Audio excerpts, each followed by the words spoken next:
This episode of the Busted Wide Open podcast is brought to you by Blueberry. Blueberry offers the best media hosting, accurate listening stats, and their all-new PowerPress Deluxe sites, a no-setup WordPress website for your podcast with all the necessary links to share your show with the world built right in. If you currently produce a podcast and are looking for a better media host or looking to start a new one from scratch, head over to orbitaljigsaw.com/BWO and sign up for the best media hosting and a PowerPress Deluxe site to get your first month absolutely free. That's orbitaljigsaw.com/BWO, or just use the promo code BWO at checkout for your first month free. And with that said, enjoy the show. This is Brody King, and you're listening to Busted Wide Open Podcast.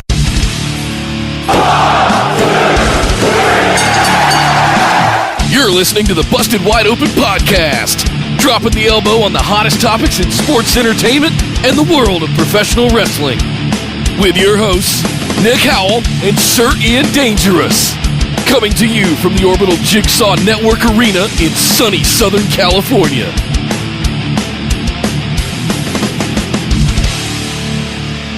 Welcome back to the Busted Wide Open podcast, episode number 202. I am Sir Ian Dangerous. And with a bigger comeback than Lazarus, this is JB. JB, what are you doing in the Impact Zone? Oh, hello, Sir Ian Dangerous. Hello, love. How are you today? Good to have you with us on the show. In case you guys are joining us for the first time, JB is not our normal co-host here. Actually, normally it's Nick who's with us, but Nick Howell is out right now. He's had a bit of an issue. He had to go to the hospital for some surgery. He's over in a... Sir Ian Dangerous, I believe you mean medical facility. Sorry, local medical facility. Excuse me. He's been in a local medical facility for treatment. So JB will be joining us today. Don't worry, everybody. If you were worried about Nick, he is out of surgery. He's higher than a Montez Ford frog splash right now, but all is well. There's no rotator cuff issues, which was the big concern. His bicep tear is fixed, so he is going to be 100% okay and should be back on the horse soon, which we're very happy about. And we sent the best wishes to him and a quick, speedy recovery. But JB, you were with us again today. You have not been on the show in quite some time. So for those who may not remember you from the last appearance, would you do me a favor and reintroduce yourself to our audience? Yeah, I think I was on the show back when it was in its little double digits, and now we're in the triple digits. Congratulations, guys. Thank you very much. Amazing.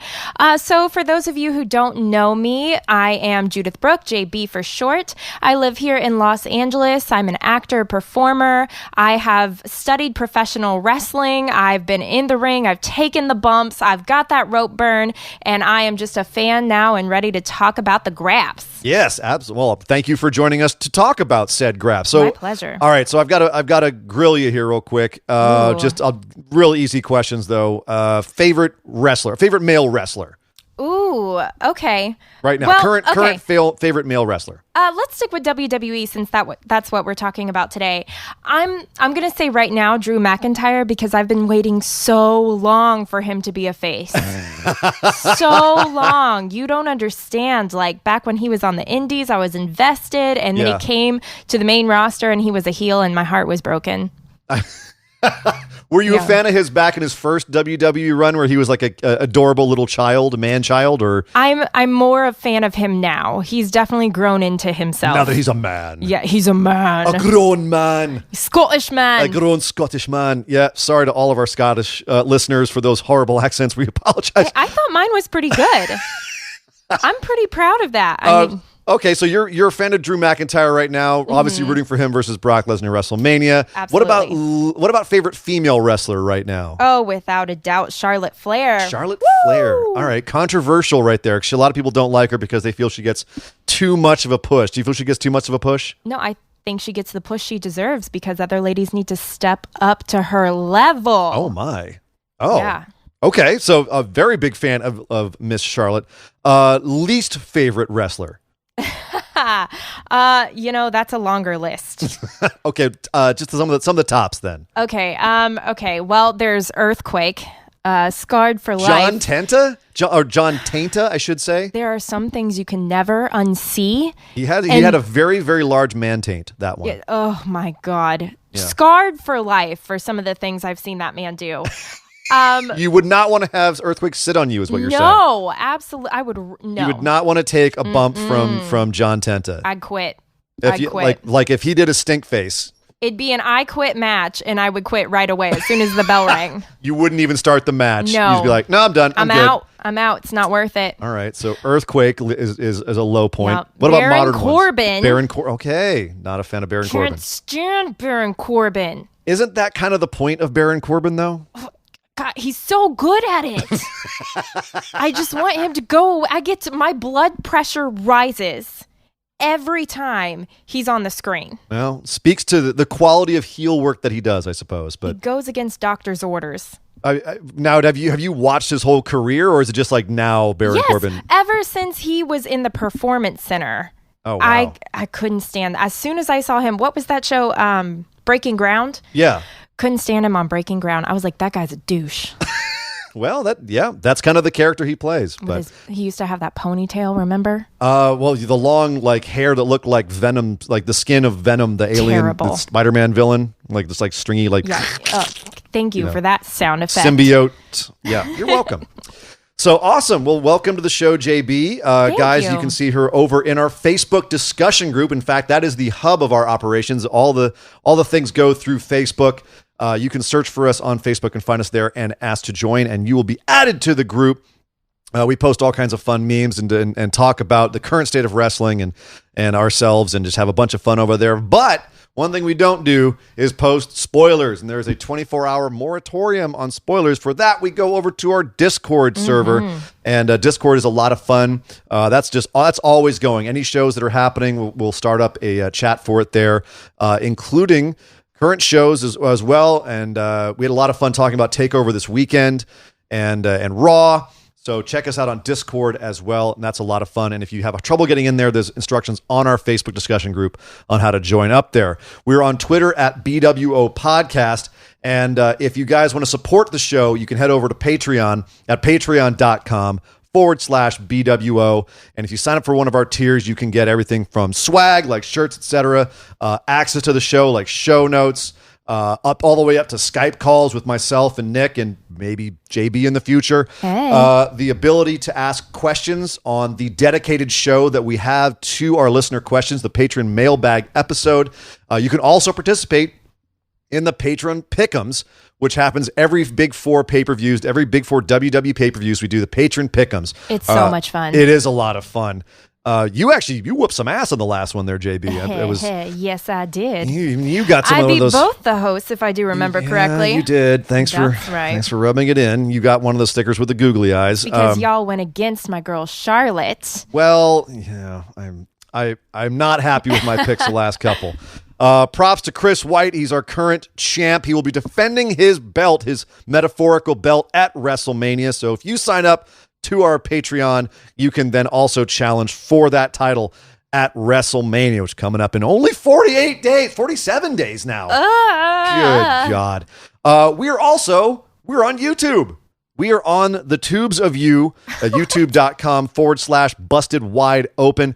Obviously, we're not live today because Nick is usually our tech guy. He's got the Starship Enterprise over there in North Carolina, but we're not able to use that today because he's out. He's off being drugged up somewhere. So today it's just right here in the Danger Cave in sunny Southern California that we're recording this. But normally we go live on YouTube every Tuesday at 5 Pacific, 8 Eastern, and on Saturdays at 12 Pacific, 3 Eastern. And after our Saturday show is done, which is usually about 2 hours later, we do the Patron mailbag episode, also live on YouTube. So, go to YouTube, sign up. You know the deal. Hit the subscribe button, hit the little notification bell so you know when we're starting up. That's the best way to catch us over there. So that's the housekeeping done, JB. That's how we do it. I don't know how Nick does that every week, man. That's a whole lot of information. It's a lot of mouthfuls. But it's not just mouthfuls, it's brainfuls we got to talk about right now, JB. So let's head over and talk about the pay-per-view that went down this Sunday, and that would be NXT Takeover Portland. So as per usual, this takeover was pretty good. This was, I think, superlative. Like, this is You've seen your fair share of takeovers. Was this one of the best takeovers you've ever seen, top to bottom? I'd say so, with a few little moments that I thought could be a little better. But overall, it was an amazing show. I think that there was a couple of, like, the ending of two of the matches, I think was a little bit of a downer because they had interference and that kept them from being like great matches, but they're setting up stuff down the road. So I understand why they did it. Yes. But really, like, first of all, it was kind of an unusual takeover. It was on a Sunday instead of a Saturday. It was 6 matches instead of 5. And full matches, not like 5 and a squash. It was 6 full matches. Yeah. And that was surprising. But it was also, there was not, like, usually one of the matches is a little bit underwhelming or 1 or 2, This was 6 totally solid matches. Yeah, absolutely. Every one of these matches was like balls to the wall. But that's a really good way of putting it. Like, absolutely engaging. I think the only real major issue I had with the show was there was almost no time to catch your breath. No. There were a few chances, but we'll get into that later. Yeah, I think they were manufactured, and yes, we exactly. We had a brief talk about this before the show, but we'll wait on that till that segment. Let's talk about, first of all, the beginning of all of this, the pre-show where we had Sam Phillips, Boo! and Mansoor. Yay! Yeah, exactly. I think you hit the nail on the head there. Sam Roberts, excuse me.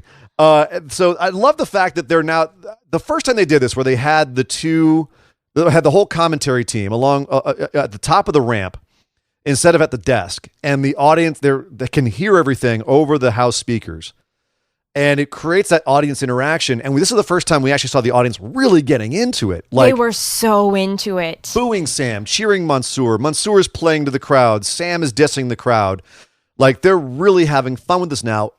Is this format catching on? Do you think this is just going to get better and better when they do this, or is it still kind of awkward? I thought it was good. It set the tone for the rest of the show. The energy was high. You could see that the crowd was completely into it. So it made me excited for when the matches actually started. I think it could get old if the crowd keeps doing the same things, but every crowd is different. So I'm excited to see where it goes from here. This was a hell of a crowd, too. Yeah, I enjoyed their interaction. That was a really rowdy crowd. They don't get to Portland enough, and hopefully this was actually apparently one of the highest grossing WWE shows of the last couple of years, and certainly the highest one in Portland ever, and it's an NXT show. So, do you have any idea how big that venue was, or no? Yeah, it's about a 10,000 person venue the last time I checked. Nice. Used to be called the Rose Garden. Now it's the Moda Center. I still call it the Rose Garden. No, fond memories of going there when I used to live in Portland. But that's right. You were. I was up there for a minute. I was up there for a minute, getting wet with everybody else. But okay, so the other thing I had to ask a question about, the Poppy performance. So Poppy did the song for the show. Yeah. You were not a fan of Poppy, I take it, just from your reaction right there? No.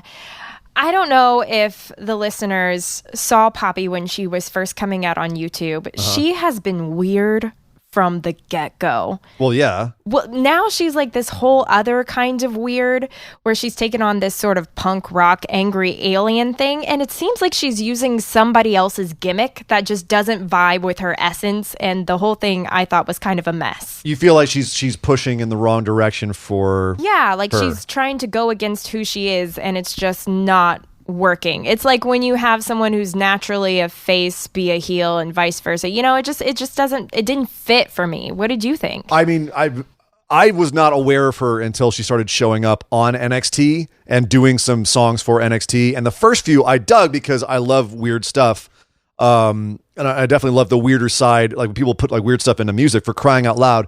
I'm in a band where we wear rabbit masks, but this is, but this was definitely something where, Dijak called Damian Priest a knockoff Marilyn Manson recently. This was a knockoff Marilyn Manson. Like, I remember Marilyn Manson back in the Mechanical Animals days, and this is a little bit reminiscent of that, some of the things that she was wearing. And so it didn't really feel that original to me. No. Whereas, like, I was a fan of Deontvord back when they were just weird YouTube darlings, and they stayed weird. Well, so her previous weird fit her better than her current weird. how so? 'Cause how do you know how to define that, or is it just like, do you feel like she's trying to mold herself to be more like in line with the NXT aesthetic? Perhaps or what they expect. That's it. Yeah, I feel like she just put on a costume that just wasn't her. She didn't even look like she was enjoying her own performance. Well, yeah, her stage presence was that of a wet sweat sock. I'll agree with that. And I know that she's trying to go for the kind of, whatever plastic robot look, but it didn't work for me. It didn't work for me either. So guys, chime in if it worked for you, because I really want to understand this. I was like, I don't get it. Yeah. I guess I didn't get it either. I'm old. It's the kids are doing these days. I don't get off my lawn. What's going on? Get off my lawn. All right, let's get to the actual wrestling of the show. We opened with Keith Lee versus Dominic Dijakovic. For the North American Championship. Mm-hmm. You started with this match. They always start with bangers on NXT takeovers, but this took bangers to a whole new level. This was a whole lot of hoss banging. It was a whole lot of big meaty men slapping meat. This was a lot of meat slappage. This was a meat market. This was a meat market. This not just slapping, flying. There was some flying meat here. Meat was soaring through the air. Flying meat? Flying meat. You said it. I did say it. There was meat flinging itself around. Keith Lee doing Ranas on Dijak. Dijak doing corkscrew moonsaults. Oh my and God. Fosbury flops. And then in what to me was probably the most terrifying moment of the night. And there were some terrifying moments later on in the show. But to me, the most superlatively terrifying moment of the night has got to be Keith Lee outside of the ring. They've been tussling outside of the ring, and Keith Lee's been sat down in an announcer's chair between the two tables, and that's important. Between the two tables, he's sitting in this chair, woozy, and Dijak goes back into the ring and proceeds to haul himself up. He jumps onto the top ropes, and it's all one smooth motion. So it's like you can see this car crash coming. It's kind of in slow motion, but at the same time happening far too quickly for your comfort. He jumps up on the top rope like AJ Styles and, by God, somersaults 10 feet onto Keith Lee, missing both tables by inches, like sharp metal pointed edges of these tables by inches, and Keith Lee catches him. He hits him in such a way that Keith Lee's able to catch him and keep his head from hitting the floor at 1,000,000 miles an hour. I think I jumped out of my chair. I almost expired. I got the vapors. I almost passed out. This was terrifying. Oh my gosh. It was the craziest thing I've seen in a minute. That's for sure. Yeah. And these two big dudes did things big dudes like this should be able to do. But that's Keith kind of their Lee thing. Is surprisingly weightless.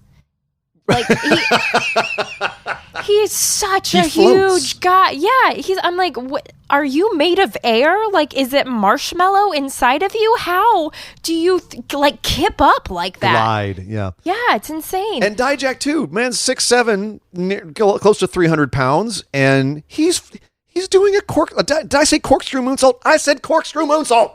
Dim some big boys. Not some big boys. So here's the other thing, though. They kind of got themselves over.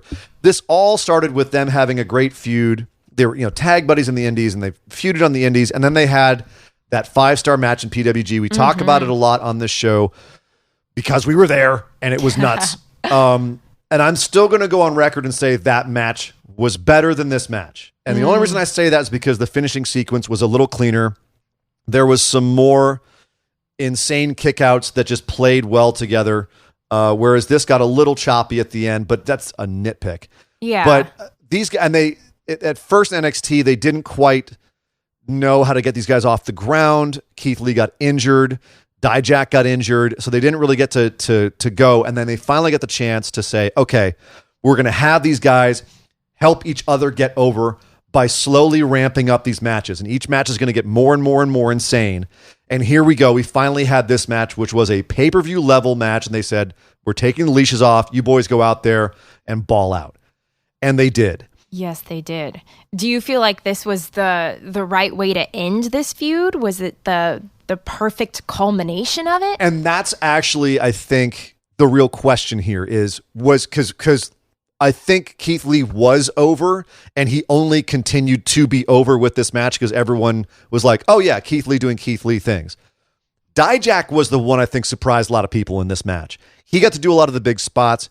He got to do a lot of crazy stuff. And yes, even though at the end of the match, even though his, quote, back gave out and he wasn't able to give Keith Lee the feast your eyes, and Keith Lee put him in the big band catastrophe and beat him, Dijak did get to kick out of a couple of finishers. He kicked out of the Spirit Bomb, which, by the way, he didn't just kick out. He rolled out of it.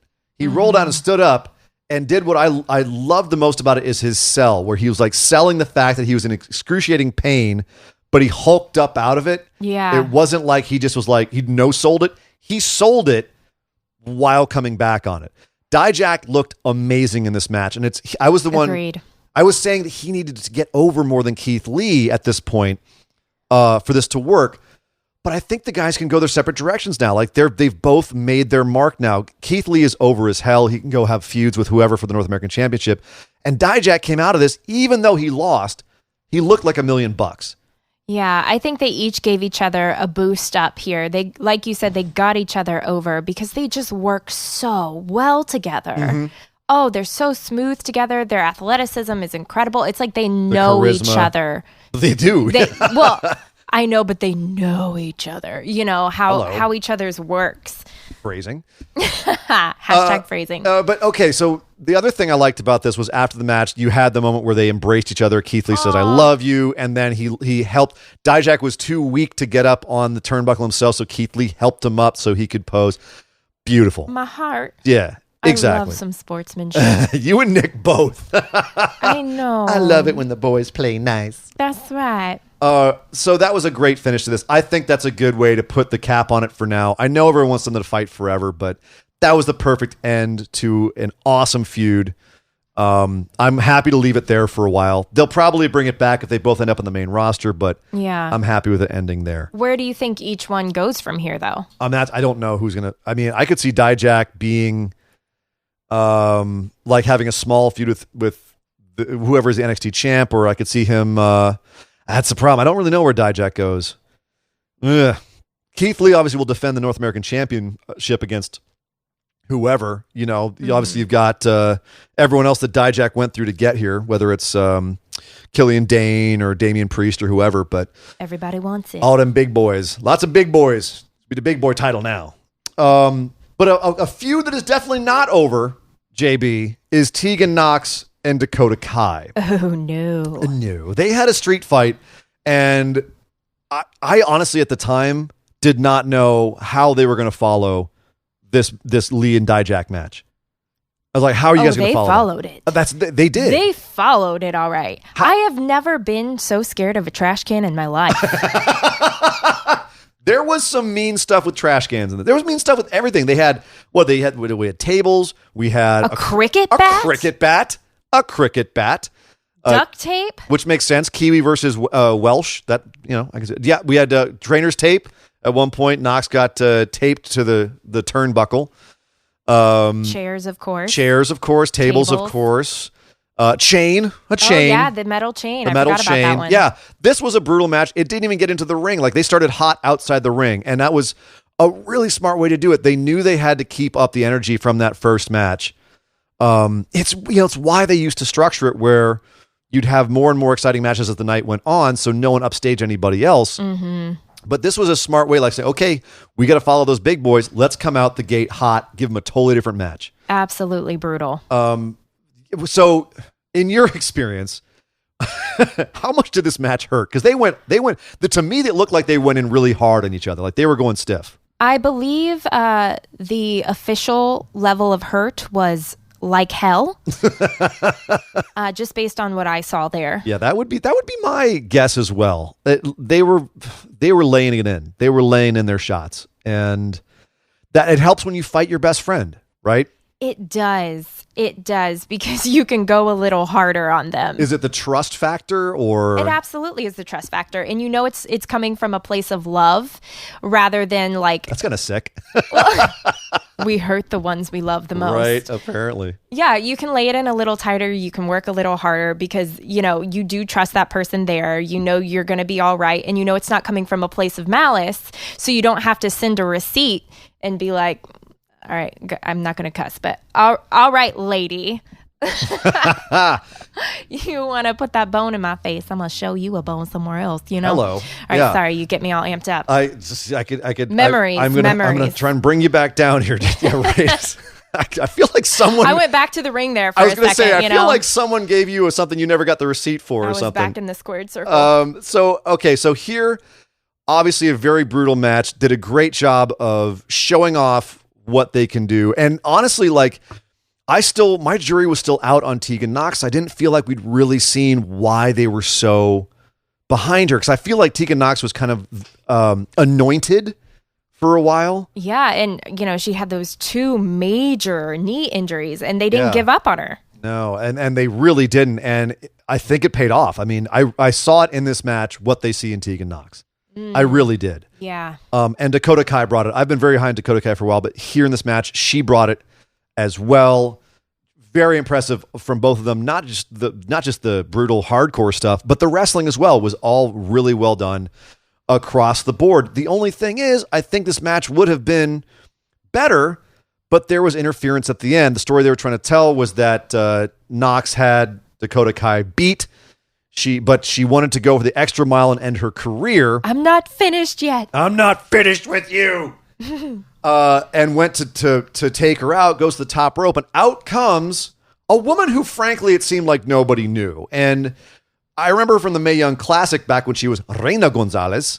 Right. But now she's Raquel Gonzalez, which apparently they changed her name like days, hours before this pay-per-view, and they sent her out. Yeah, I have thoughts on that. And she interfered with the end of this match, throws Tegan Nox off the top turnbuckle high up in the air. Tegan Nox comes crashing down on the table, which doesn't break, but it still looked brutal as hell.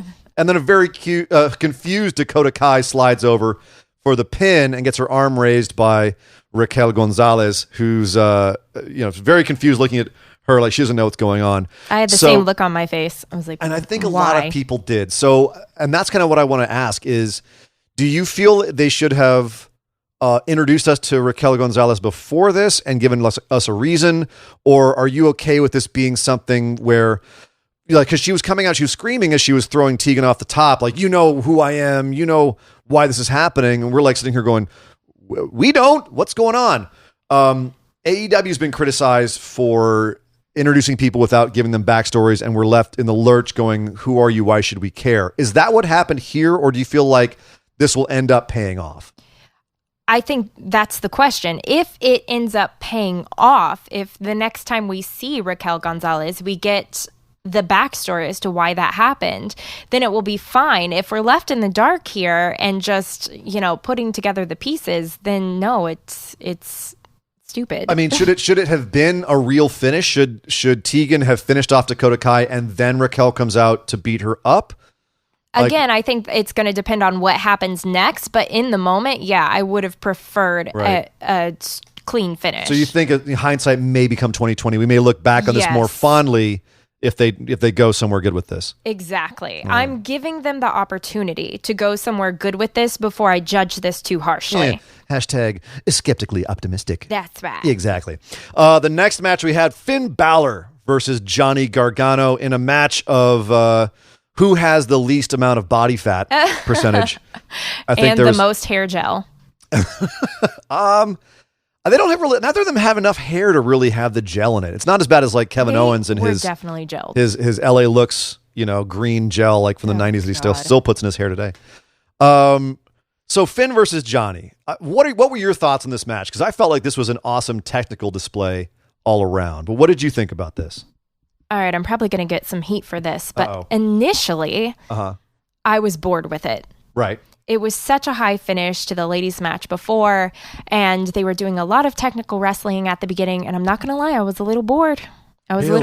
This was my pee break. Like, okay, they're taking it really slow. At one point, the grinding on the mat. Yeah, they were in a hold for a long time that looked like they were just cuddling on the couch. I'm like, oh, that's sweet. But it picked up. When it picked up, I was right in there. So do you feel like that was intentional to give the audience that breath, and the same breath that like you took, like maybe get them a little bored to get them reinvested? Or do you think that they went still a little long with it? I think they went a little long with it. Like, I understand the needing a moment to breathe, but that moment was too long for me. I got in a full meditation. You got the woo-saw in, huh? Yeah, I could have taken a nap. See, I think I agree. It may have gone on a minute or two too long but I also think it was necessary. I think it was a smart booking move to have the first half of this match be slow to let the audience sort of recover from the excitement of the first two matches, and then they could get more into the story that they were telling here, which I thought was incredibly well told as well.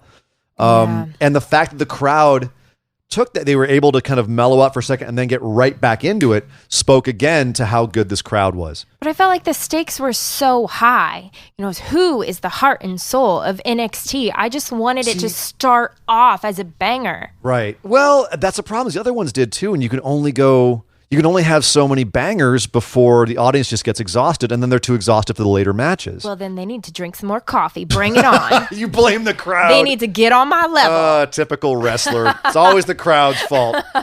Yeah. All right. So yeah, they eventually got pretty good. I don't know. You felt that they established the stakes enough for this, like the heart. This is for the heart of NXT. Oh yeah, definitely. Did you? Not so much. That kind of ephemeral thing where it's like, this is for the soul of NXT. He's the heart of the Cruiserweight division versus the soul of the Cruiserweight division. That stuff always is a little bit airy-fairy to me, and I'm like, what's it really for?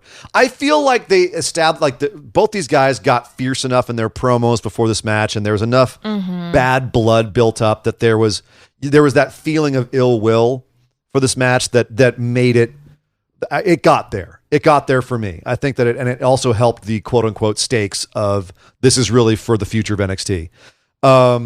So yeah, I feel like it got there, but it was still, I wasn't 100% sold, I guess, until the match happened. I went, all right, it works. Okay, then. Well, do you feel like it ended correctly? Absolutely. Yeah, I feel like the right decision was made across the board, and not just because of how the end of this pay-per-view went down, nudge, nudge, wink, wink, but I feel like they absolutely ended this the right way with Finn finally grinding down Johnny Gargano, giving him that absolutely insane shotgun drop kick off the tables outside, off the desks. Oh my God. Oh! These men were... My heart can't take this pay-per-view. There were so many spots that I was watching from between my fingers. And that was one of them. But yeah, ultimately Johnny just gritted it out and Finn just gritted it out, put down Johnny Gargano, and then trash talked him at the end, by the way. Yes, he did. That kind of like bullying, sitting on top of him and slapping his face and just really kind of, wiping his feet on him, I guess, after putting him down. Just that felt extra nice, dirty. Did you notice that Finn, when he was walking back up the ramp, he smiled for a second and then caught himself and was like, oh, I'm not that Finn anymore. I have to frown. I don't have to smile for Vince anymore. Yeah, he had this big, classic Finn smile. And then he was like, oh, no, I can't do that anymore. I'm the prince now. Yeah, I got to be mean. I'm the real rock and roller again. I can't be smiling out here. Yeah, adorable. Sorry, lads. I agree. Yeah. This was the right finish. Why bring Finn back down here if he's not going to win? It took the words out of my mouth. Enough said. Rhea Ripley versus Bianca Belair for the NXT Women's Championship. It is called the Women's Championship again. Female hoss fight. Oh my! Female hoss goodness. Fight. These are some strong women's.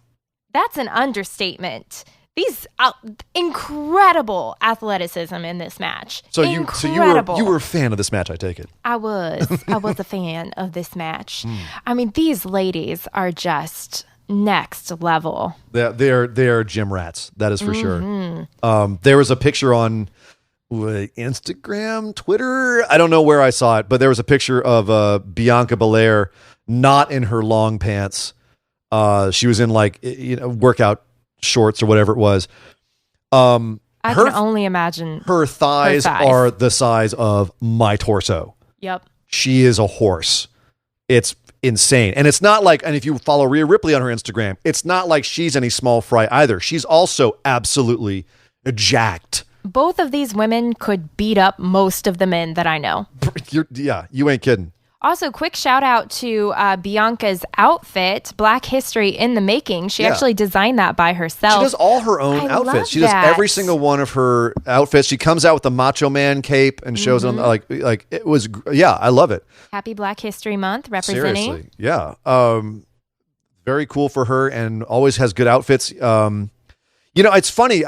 You'd mentioned something earlier about, at least to me, maybe before we were on the air here, about women's outfits, how annoyed you were that Tegan Knox kept pulling up her pants.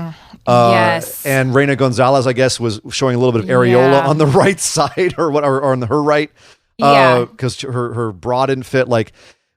So should more of them be like Bianca Belair and take a hands-on approach to their outfits? I think they have to at this point. This is something that actually really frustrates me. As a woman athlete, we need clothes to fit us. I know that sounds so basic and so simple, and yet so many women get out there in the ring in clothes that are ill-fitting that prevent them from doing their job. I still remember getting the crazy text from you about Mia Yim pulling up all her clothes in the Mae Young Classic. The Mae Young Classic was a prime example of this with so many of the women. Tegan Knox's pants did not fit her correctly in this match. Raquel Gonzalez came out with her areola out. There should be someone in the wings doing last looks on these outfits, just like they do in every other, television show that there is. There's someone, it's called Last Looks, where they look you over before you go on camera to see that everything is fitting correctly, the hair is in place, nothing hanging out where it ain't supposed to be hanging out. And I also believe if they're not already, they should be doing their matches in these outfits before they're on television to make sure that simple problems like pants not fitting isn't a thing. You don't see men out there with their penises falling out. It's because their clothes fit. Well, I don't know. Angel Garza's does, but that's just because he can't keep it in his, it doesn't fall out. It's just there. Lined. And Finn too, you can't escape the Finn dong. He just shoves it right at the camera. But it's in so tight, neither of those people have trouble keeping their trunks up. You know what I'm saying? So I just wish that we would have more attention to that in the ladies' ringwear. Yeah, even thank God, Hansen, or what are they called, Ivar now, of the Viking War Machine Raider experience. He's got those big man diapers on, and it keeps all of his multiple butt folds in place. Oh my God, yeah. I just think it's unacceptable that we haven't reached that level with the women yet. Well, some of them do. I think some of them have really good at, like Candice LeRae always seems like she's properly tucked everywhere. Yeah, and I'm not saying it's a problem with all of the women, but it's a problem enough that I still see it all the time. And perhaps because I'm a woman, I'm more attuned to be looking out for these things, because I know in the ring it's a big deal when you keep having stuff to pull on your pants or adjust your top. Like I've seen so many ladies having to keep adjust their top as they wrestle. Why? We should be past this. Figure it out. You got me thinking, like, who's got good outfits right now, who I never see pulling. Like, I never see Charlotte readjusting herself. Nope. I never see Becky readjusting herself, because she's now got the bodysuit. Natalya, same thing with the bodysuit. Asuka's stuff is always really, so, maybe it has to do with finances. Maybe it's money. Like, they can afford to get well-fitting clothes, and Tegan has been living off of an NXT salary where she's not working, so it's probably not that much money. Mia Yim's clothes have definitely improved since she got signed to NXT and has been able to reinvest in some more outfits. So maybe it is a financial thing as well. Well, WWE should be taking care of that. There's a lot of things they should be taking care of. They still have to drive themselves to the events, for crying out loud. WWE's not going to suddenly be like, we'll pay for your clothes. Well, they should. Yeah. At least pay for a tailor. If nothing else, pay for a tailor. They have tailors. They have people who work on clothes there. They're in the back, saying. And it's a small team. We know Bayley's married to one.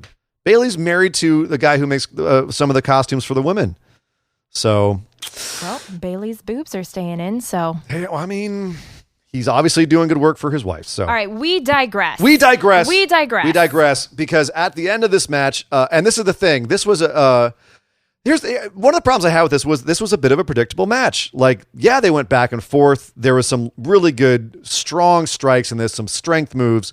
I love the slap fest where Rhea was on the top turnbuckle, and she and Bianca started slapping the crap out of each other, and Bianca just put the exclamation point on it with her braid whip. Oh yes, right to the stomach. Ends with a really awesome avalanche riptide. She pulls Bianca off the top and slams her down. 1, 2, 3.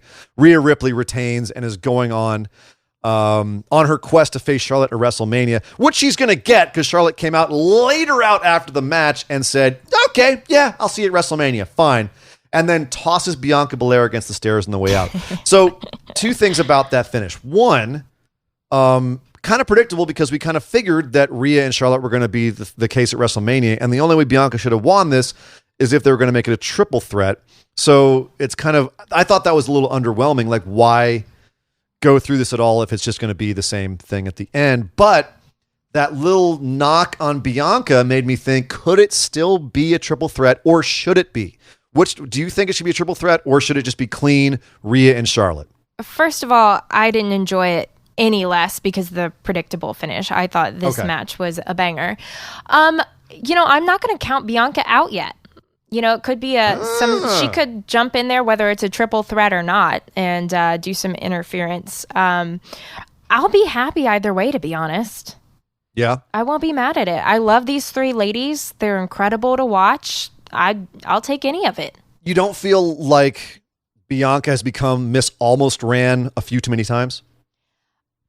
I think Bianca's turn is coming, and it's coming soon, and she is ready for it, and I don't mind any of this because I feel like they are going to do her right very soon. So do you feel like will it come at WrestleMania? Will there be a triple threat, or should it stay Rhea and Charlotte? I don't know. All I know is, like I said, I'll be happy with either outcome. So you're just happy no matter what at this point. You're just happy to see all these women get involved. Yes, bring it. All right, fair enough. The Broserweights versus Undisputed Era, who I know are your favorites ever. I know you love Undisputed Era. Ugh. Really? Really? Yeah, you love Undisputed Era, right? If I could reach you right now.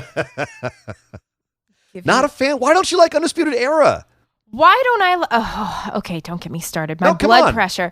All right, these guys remind me of like frat guy douche bros, and I cannot stand them. They make me so angry. So they're working you. They are working the hell out of me. You don't find Bobby Fish remotely attractive? No. No? I mean, he's not ugly. He's, he's an attractive grandpa-looking man. Oh, only because he went a little gray this week, you're going to call him a grandpa? Well, I said he's an attractive grandpa. He looks like Busy Phillips' husband, whose name I don't know off the top of my head, but that's who he looks like. Okay. Kyle O'Reilly? No, not a sweet piece of Southern corn there? No? Listen. Okay. All right. We can't have it all.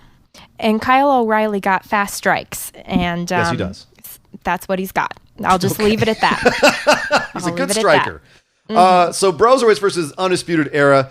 Okay, we figured this was going to be a clinic because these are 4 of the most incredible guys in the world. Do you feel like this match delivered on the promise of these 4 guys and all the various matchups that we could have had here? Riddle versus Fish, Riddle versus O'Reilly, Dunn versus Fish, Dunn versus O'Reilly. Like, how did this play out for you? Was this satisfying at the end of the day? It was. I really enjoyed this.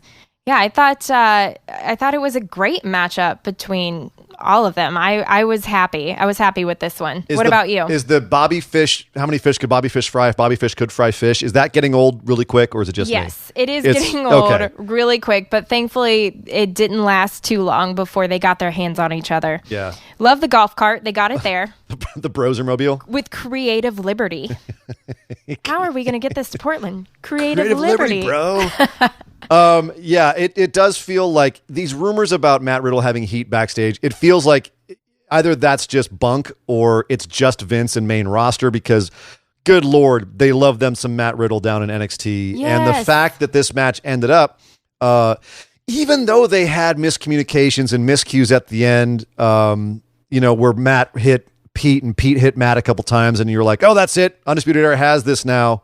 But they ultimately got through, and the Broserweights are your new NXT Tag Team Champions. Matt Riddle now has gold. Pete Dunne is redeemed from 2 years ago where Roderick Strong turned on him. That's right. In the Dusty Classic. The beginning of all this. The beginning of the modern Undisputed Era. This is a 2-year story. A comeback story for Pete Dunne. He finally found a tag team partner that won't turn on him. Aww. And is pretty chill at the end of the day, bro. I have to admit, I was worried there for a second that they were going to turn on each other and ruin it, but they didn't. They fought through. Yeah. Bromance wins. The bromance wins again. Yes. Yeah. They have such great chemistry. They do. And so I guess that's the question I want to ask, because as you know, you listen to the show, as you know, Nick is not a fan of singles wrestlers as tag teams. Nick? I know. It's hard to believe. What? I know. It's like you've never heard that before. You've never heard him say that. And here, once again, we have the singles tag team winning the Dusty Classic and then winning the championships.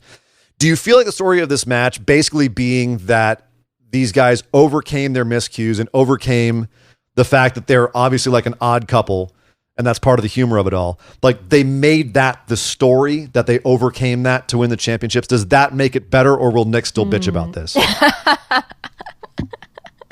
That's a good question. I think it was part of this story. And, I think the pairing of them together, it was unexpected, but I think it was a happy accident. Like, if you look at them separately, it's like, oh, no, that wouldn't work. But it does. It works. Somehow. Somehow it works. Somehow, some way. Yeah, I think it's wonderful. I agree. We were asked, I think in the Patreon mailbag episode, like, if it tickles us, and it tickles me. It absolutely tickles me. I love the fact that these guys are Consider me Elmo. I am tickled. All right, I can't follow that. Yeah, we'll see where it goes from here. I'm curious if those miscues in this match come back to haunt the Broserweights, if that's the sign of some trouble down the road, or if that was just for this match. But yeah, love it. Title changes hands. The prophecy seems to be ending for the Undisputed Era, and so we go to our the hatred. We go to our final match: Adam Cole versus Tommaso Ciampa for the NXT Men's Championship. Oh my God, I'm still exhausted from this match. I don't know about you. I'm exhausted from this match. Once again, an NXT main event with an absolutely insane, overbooked finisher spam finish to this. Finisher spam finish. It was just nothing but like Canadian destroyers and every single finisher that either guy has getting kicked out of multiple times, and just hellacious spots that would have ended any other match, not ending an interference and everything. It happened again. It's becoming something that you almost have to expect in an NXT main event. Do you think that degrades the match? Well, that's, I think, the really big question, because some people are irate at this point about how much finisher spam is going on here and how these guys are kicking out of all these protected finishers, and it's happening regularly in NXT main events now. I mean, I felt I can see both sides of it, I guess, where on the one hand, my God, that made this match exciting. Like, you really didn't, like, it subverted a lot of expectations. We're like, okay, that's got to be it. No, so it keeps subverting it, and it makes it so tense and so exciting, because we're so jaded, a lot of us, with the rhythms of a wrestling match, and it does subvert that. But at the same time, it's also ridiculous. I think it works until it doesn't work, and in this match, it still worked for me. It kept it exciting. See, the stakes were high. It kept me invested. I didn't know when it was going to end or how it was going to end. Or if it was going to end. If it was going to end. Are they still fighting right now? No, they're not, because Johnny Gargano, after all the interference from the Undisputed Era, they all came out to try and interfere. Tommaso Ciampa took a high-low, a Panama Sunriser 3, and they couldn't keep him down. He kept kicking out. He took a low blow from Adam Cole, and he gave a low blow black. I can't even talk. Sasha Banks. He gave a low blow back to Adam Cole, and they were both all laid out. The ref was out. It was all kinds of chaos. Chaos. Johnny Gargano comes out, and he looks like he's going to throw Tommaso Ciampa the NXT Championship belt, but no, he hits him in the head with it. Johnny, why? Johnny, why? Why, Johnny, why? Why, Johnny, why? And Tommaso Ciampa finally eats the pin after getting hit in the head by his former best friend, Johnny Gargano, that rat bastard! That dirty asshead! Oh my God, Johnny, why you? Oh, son of a... Oh, it's Rude. inverted now. Okay, That was rude, Johnny. That was beyond rude. Rude. Robert Rude. Okay. So first of all, I guess we're both... how do you feel about this kind of match finish where it just goes on forever? Like, were you cool with it, or you fall on the side of people where they're like, it's too much? Like I said, I think in this particular match, it worked. It had me all kinds of worked up. It was so exciting. But I can see how this would, if every NXT TakeOver main event is ending this way, it starts to get a little decreasing dividends. Yeah. But this match, I enjoyed like this. So you were as enjoyed as you can say with how angry I got at the end. I never thought I would feel so bad for Ciampa, but I did. I know. Even black hearts can break. Yeah, and also this match, I was cringing so much because he has a surgically repaired neck. I know. And they were doing things to his neck in this match that I never want to see done to a surgically repaired neck. There was What is wrong with you, Adam Cole? The wheelbarrow suplex onto the announce table was, I screamed like a little girl. Oh, no! Yeah. Oh, no. So yeah. Hashtag not okay. Not okay. And there was a lot of that in this match, and it did make it feel brutal. It made it feel vicious, and I loved it. Yes, it was real.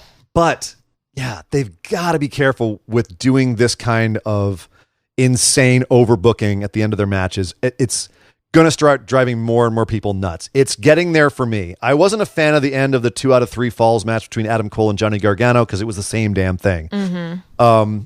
But I can't deny that here they absolutely had me wrapped up. I was invested the entire time. They earned it here. It They has did. to be earned. Just by God, man, and at least Ciampa did sell that, the damage to his neck where his left arm wasn't working by the end of the match. They were selling it sort of, but then they just were forgetting it sometimes. I just took 2 Canadian destroyers and I've been, pile driver, been dropped in my head and Project Ciampa, but I'm back up and I can execute a super high energy move. It's fine. I just was so into the story. I was like, they each wanted so badly. Goldie, they're fighting for Goldie. Yep, it's his life. It's Tommaso Ciampa's life. That's right. And Johnny Gargano took it away. So we're going back to Ciampa Gargano, only it's inverted. Do you think Wait. What? Was this Nick booking? Did Nick call this? Nick called it. Okay, so I went back and listened to our picks on this. We called, I actually called, oh shoot. Who did I call to win? I called Cole to win. And he called Gargano to win, but he said Gargano was going to win. Oh, sorry, Ciampa was going to win. He said he called Ciampa to win, and he said Ciampa's going to win, and then Gargano's going to come out, and Ciampa's going to turn on him again, and we're going to get Gargano as the face, Ciampa as the heel going to WrestleMania. And I said, actually, what if Finn Balor spreads the Fiend disease to Johnny Gargano, and Gargano turns on Ciampa? So it was actually, and I even said at the time, this is me getting infected by Nick booking. So I Nick booked for Nick while Nick was Nick booking. It was just a whole Nick booking cluster. Nick booking to the 3rd degree? It was 4th degree? It was, yes, to the 9th dimension. It was the nth degree. Exactly. In the Lake of Reincarnation. It was all kinds of Nick booking, and by God, it happened. It happened. They listen. They listen because they listen. So, hey guys. Hell of a pay-per-view. Dear God, how will they top this at Tampa? I do not know. But they're gonna. They're gonna have to try.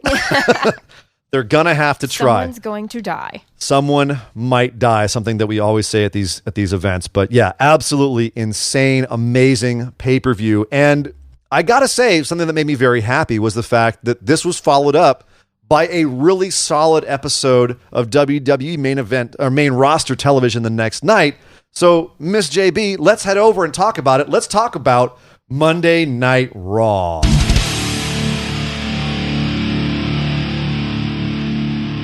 Randy Kindle Killer Kardashian Orton You've been listening to the show, I can tell. murdered. Yes, he did. Poor Matt Hardy. He murdered Matt Hardy. He actually, I think we watched a murder live on TV. It was supposed to be a excuse me. Oh, I almost no holds barred. supposed to be a no-holds-barred match, but it was not. Randy came out to say he's too messed up from last week when I gave him the concerto. He's going to stay in the back. The trainers are going to say, no, you can't come out, Matt Hardy. So we're not having the match. But sure enough, Matt Hardy, in his cute little neck brace, comes out to say, Randy, you're a mean man, Randy. Why, Randy? Why? Why, Randy? Why? Why? Actually, what the hell is wrong with you, Randy Orton? I believe was his exact question. But Randy, how shall I put this? Randy didn't exactly have the answer that Matt Hardy was looking for. He walked away from the ring at first. He said, I'm sorry. He said, yes, I'm sorry. I'm sorry. Walked away from the ring. You wouldn't understand. And gets to the top of the ramp and pauses. And Matt Hardy, and I love this. I don't know if it was a detail or if it was just, I don't know what, I felt like it was a detail where Matt Hardy knows Randy so well that you can see over Randy's shoulder in the ring, Matt Hardy's still standing there awkwardly. And as soon as he sees Randy pause, he goes, ah, crap. And he runs out the back of the ring and grabs a chair and gets back in the ring because he knows Randy Orton's going to come back for him. Oh, he knows. Which he did. Randy Orton came back for Matt Hardy. Matt Hardy was not able to fend him off, and Randy Orton straight murdered Matt Hardy. Matt Hardy was like, finish me. Finish me. And Randy Orton said, okay. Yeah, interesting detail considering Hardy's contract is up soon. March 1st is I think the last day. Very, very soon. Is this goodbye to Matt Hardy? So last week was supposed to be goodbye to Matt Hardy. Last week when but that was the thing. And I remember complaining because you gave him a damn concerto. You can't have him come back out and have a match. And they didn't. They had him come out and look too injured to have a match. Great, selling the injury. But they didn't just give him a concerto this time. He gave him another concerto in the ring and then looked like he was leaving and then came back and dragged Matt Hardy's corpse to the outside of the ring, put him on the stairs, and gave him two concertos on the stairs to like the cringe and the shrieks of the audience, some of whom were sickos and said, do it again, and some of whom were literally crying. What's up with that audience? One more time. I'm like, what is wrong with you? They want to see violence. They're ex-ECW fans. What do you want? But one thing about this, Randy seemed very conflicted about all of this. It wasn't just his normal, just fast, murders. He seemed to be taking his time thinking, I'm going to do it. No, I'm not going to do it. I'm going to do it. No, I'm not going to. I'm going to do it, but I'm sorry. To what do you attribute that? Well, remember how Randy used to have those voices in his head? Yeah.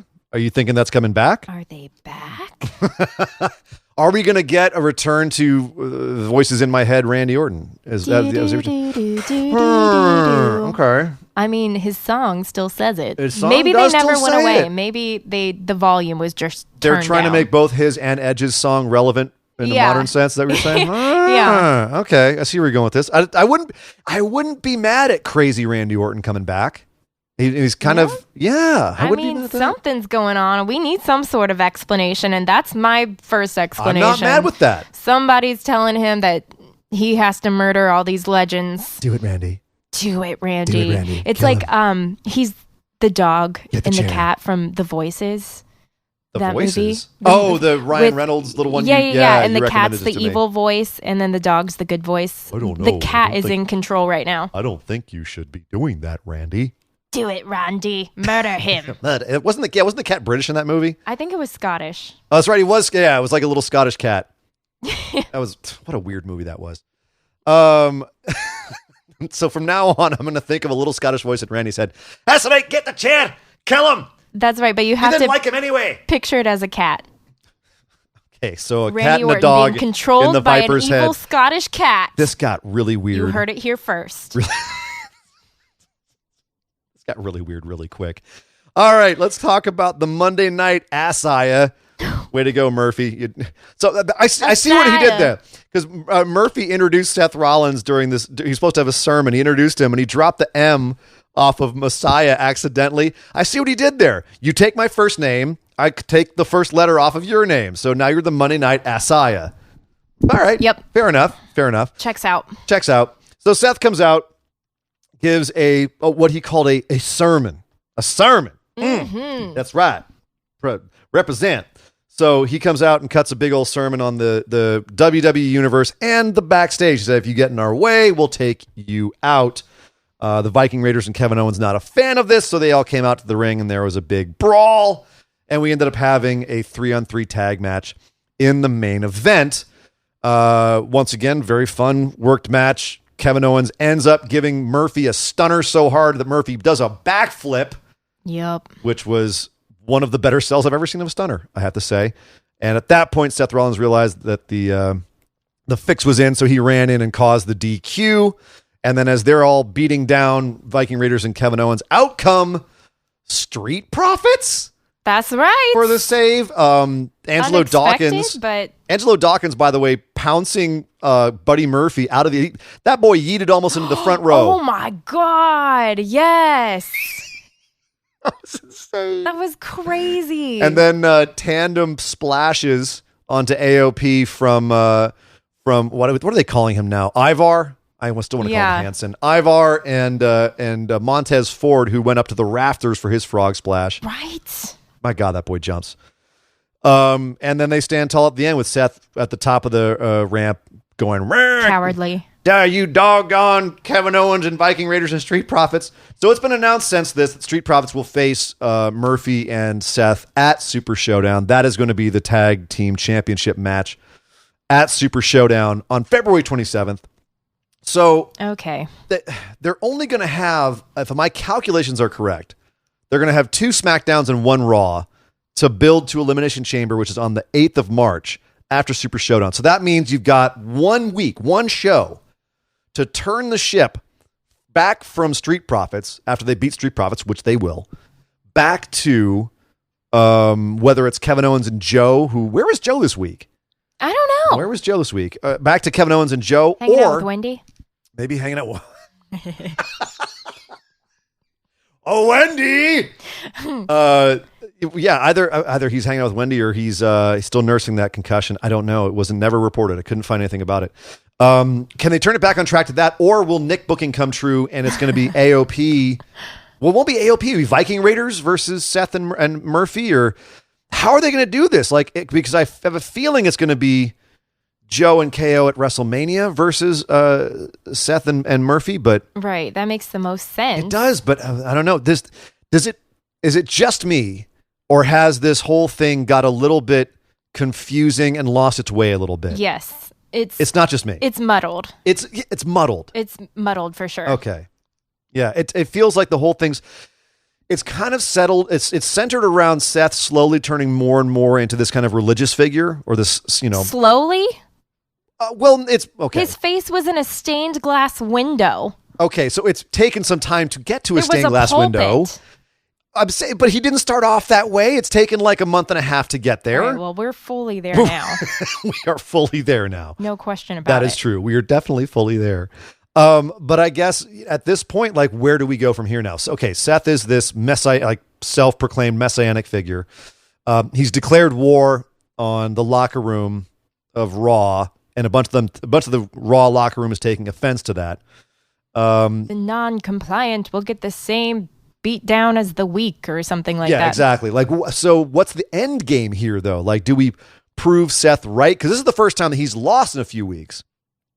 He's been winning the last few weeks. Mm-hmm. What's the end game here? Are we ultimately going to prove Seth right and he's going to take over, or is this kind of a little bit of an inversion of what's happening on SmackDown with Baron Corbin and him saying, well, I'm the locker room leader, Roman, you're not, and they're fighting for control of SmackDown. Doesn't this feel a little bit like that now, all of a sudden? There's going to be a someone eats crucifixes match instead of dog food. They eat crucifixes. That sounds a lot more painful than dog food. I have to say, what wafers? Wafer crucifixes are they're chewing wood. Sure. Like wood shucks. Let's go with the blood in the bone, the grape juice and the cracker match. Oh, that was blood in the bone. I'm like, that sounds really that dark. That could go awry in wrestling. Yeah. Okay. So someone has to take the what is it? The Holy Communion. The communion. Thank you. Communion match. Right. Communion match. Listen. Okay. A bit of a We're side getting a little note. sacrilegious here. Okay. Speaking of sacrilege, I have a question. Okay. Is it just me? Mm-hmm. Or does the AOP logo look like a vulva?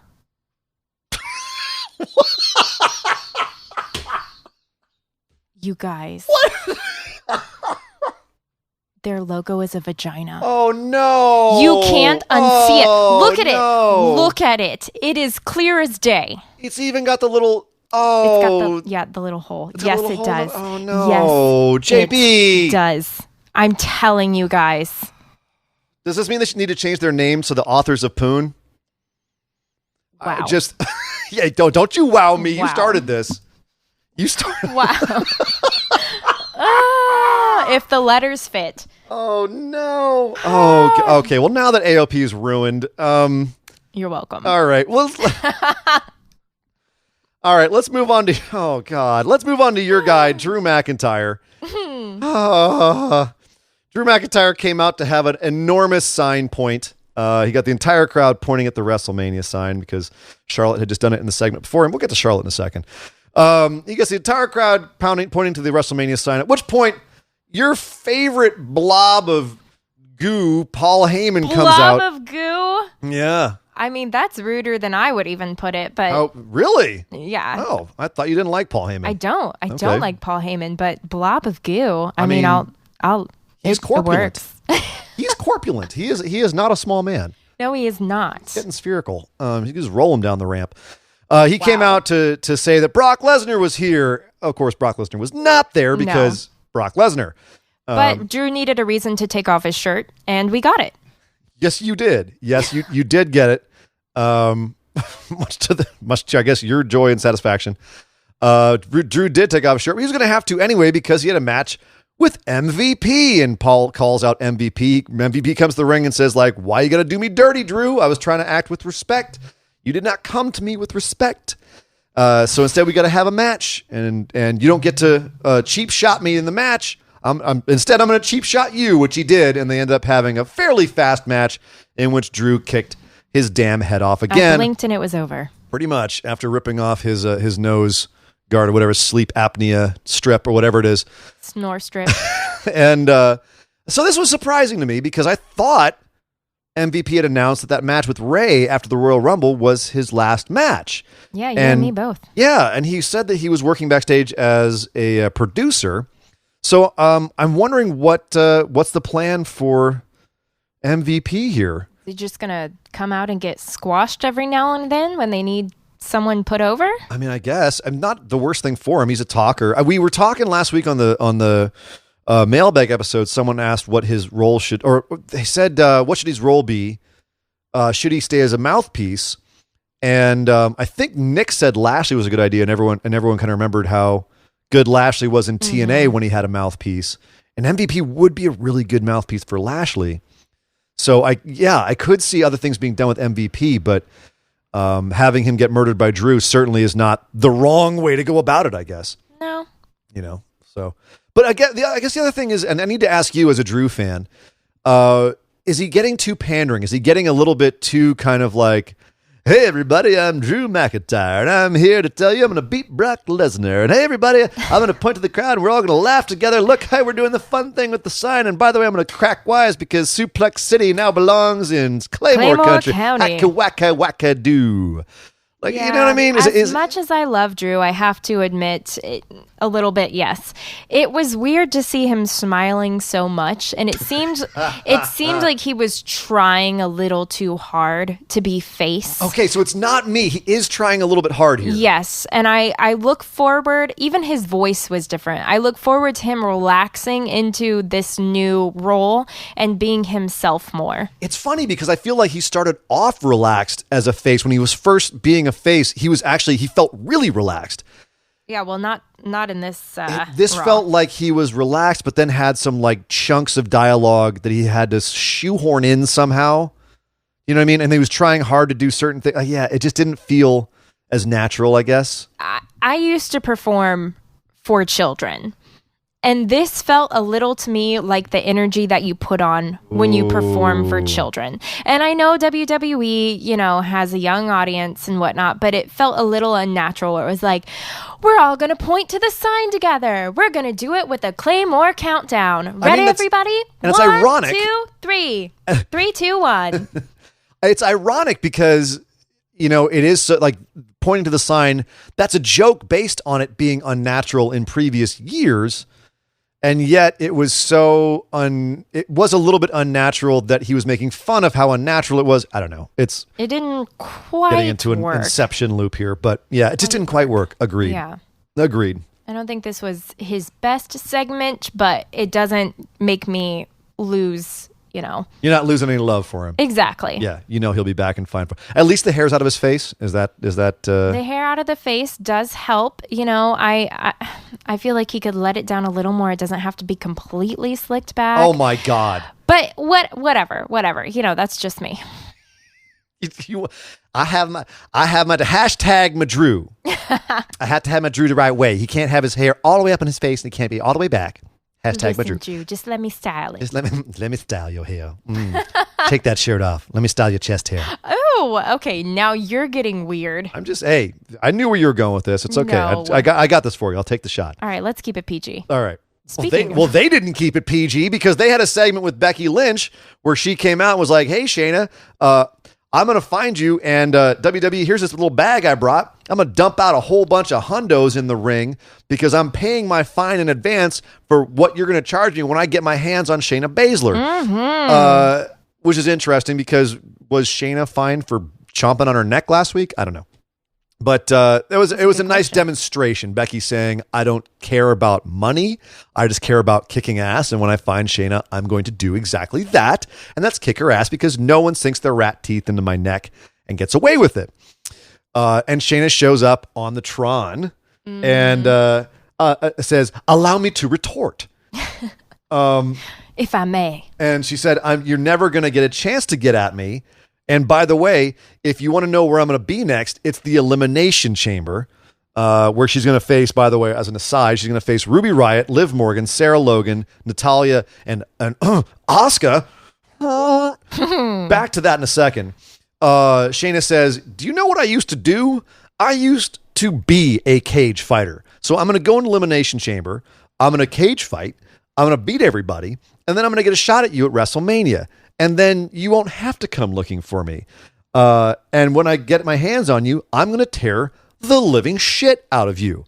Yeah. They didn't even bleep that on the Hulu replay on a PG show. So they've been getting a little edgy with that lately. Yeah, for a company that says in their quarterly business calls that they don't feel like they have to get any edgier to compete with AEW, it sure seems like they're trying to get a little edgier. I've been hearing some curse words dropped recently. Lots of bitch and ass and shit and, well, not lots of shit, but like one shit here. Brock Lesnar's, it wasn't audibly, but you could read his lips when he's like, who's this mother of that was an amazing one of my moment. Favorite moments of the Rumble. Oh, it was so good. So they are, and then obviously Shayna biting Becky and like them replaying it and not going to full black and white to show it. All those blood and gore coming from Shayna's mouth. So they are getting a little edgier here, and I can't say I'm mad at it. I do feel like it might be Paul Heyman's influence. It might be a little try hard, but I'm not mad at it because I miss it being a little edgy. I'm not going to lie. Yeah, I don't think it's too much by any means. It does feel a little forced. I mean, Shayna, it did feel kind of like Shayna's like, here it comes, guys. Guess what I just said? I just said it. I said it. That's right. I didn't think so. Maybe I'm pushing. Maybe it's my perception. Maybe I've been reading too many. Natural coming out of Shayna. I've been reading too many Chuck E. T tweets where he's trying to find a way to say shit on TV. So yeah, I have to say, like, so far so good with the Shayna Becky build. Yeah, I agree. I thought Shayna's promo was solid. Entertaining. So bring it on. And honestly, the only downside is I'm looking at that Elimination Chamber match. You've got 3 members of the Riot Squad who are all going to eat each other alive. I'm wondering how Sarah Logan's going to play in that. You've got Natalya, who is perpetually a space filler. Yeah. But then you got Asuka. And but Shayna versus Asuka if that's the final two in the Elimination Chamber, you have my goddamn attention. Do you think it's a lock-in that Shayna's going to win? Oh, yeah. Yeah, absolutely. It seems pretty obvious to They me have as to well. have Shayna and Becky at WrestleMania. Yeah. She's going to win. And having her go over Asuka would also cement that. No one can beat Asuka except Becky. And now Shayna. Exactly. So you've got to have Shayna beat Asuka in the chamber to get her essentially on Becky's level. Yeah. So to me, it seems like it's just done. What about these other ladies? What are they going to do? Just kill each other? They're going to fill some space. They're just going to be mad at each other for past friendships broken. Yeah. I mean, and that's it. Then Liv actually had a promo on Raw about that where she says, Ruby, I can't believe you betrayed me. I'm no longer that. Friends. We used to be friends. You're not that puppy dog on a leash anymore. I'm sorry. This was not her finest moment in a promo. No, it wasn't. Nor was it her finest outfit. Yeah, exactly. I knew you were going to go for the outfit. Wow. Again, last looks. Somebody should be back there saying, hey, in this particular outfit, when you talk, it pushes your non-existent chin up to make it look like you somehow have a double chin, even though you're 2 pounds. Right. Hire me, WWE. Let me help you. Let me help you. They could have done last looks, but it wasn't even necessary that it was there. It was just when she pulled her head back to talk in that. I mean, we're being way nitpicky and like kind of mean girls here. I'm not going to lie, but it was really obtrusive. The fact that Charlie, was it Charlie Caruso or who was it? Yeah, it was Charlie. It was Charlie. Asked her, hey Liv, how do you feel about Ruby Riott? And Liv just, for some reason, her head just kind of went backwards. And as you said, created this weird double chin effect with that collar choking her out. And it just made her voice sound like this. It wasn't nothing to do with the last look. Like, you could have seen her and you'd be like, man, you look like $1 million. You look great. You look way better than the picture that they used for you on the Elimination Chamber graphic where you look like you're 50 years old. You look great. It shouldn't and then all be of a sudden, easy to make Liv Morgan look bad. She's absolutely gorgeous. Right. And then all of a sudden she pulls her head back and all the people who are doing last looks go, oh God, no, you look like a turtle. Stop it. Look, you sound like a turtle. So wasn't her best promo? No. And I have a feeling that she and Ruby will get into some stuff at Elimination Chamber. And I wonder if Sarah will fit into it somehow. So that's my curiosity. Yes. Yeah. Speaking of the women's, your girl, Charlotte. Yes. With her nails that she had at TakeOver that she obviously had done to fit with this outfit. They matched her blouse exactly. Now I know why you like Charlotte. She's got the outfit game on point. She can dress. Did you see those stilettos? That's my girl. I love how Charlotte kicks ass in heels. Is that hard to do? Yes, it's hard to do. Are you kidding me? It was rhetorical. All right, so Charlotte comes out and cuts a promo pretty much on NXT in general and Rhea in particular, essentially saying that she felt like the current women in NXT were entitled, that she had a harder time in NXT. She had to scratch and claw more. Yeah, I didn't love this promo. Well, that's my question. Is this a heel promo that people are going to listen to and go, oh, whoa, Charlotte, you're way off base? Which is kind of, there's a Twitter war going on now between Charlotte and Rhea after this, as you would imagine. Mm-hmm. Rhea saying, give me a break. You're calling me entitled with your last name. And Charlotte basically said back to her, funny that you should say that. You don't even have a name. And Rhea, you haven't made your name yet. And Rhea coming back on that by saying, well, that's funny, Charlotte, because if that's the case, then some no-name wrestler beat you at Survivor Series and won War Games at Survivor Series weekend. So I guess, what does that say about you? Oh, shoot. So it's on after this promo. I guess that's what I'm saying is Charlotte saying this just to essentially be a heel and stir stuff up? Of course. Okay, so you're not all of a sudden being like, Charlotte, why? That's so mean. Why would you say that? No, I mean, obviously she's working heel here. Okay. Yeah, I mean, her argument wasn't my favorite because it's like, those people, not to get too political, who are like, I paid for my college, you should have to pay for yours, even though inflation and the cost of living isn't the same. Not to get political, but politically speaking.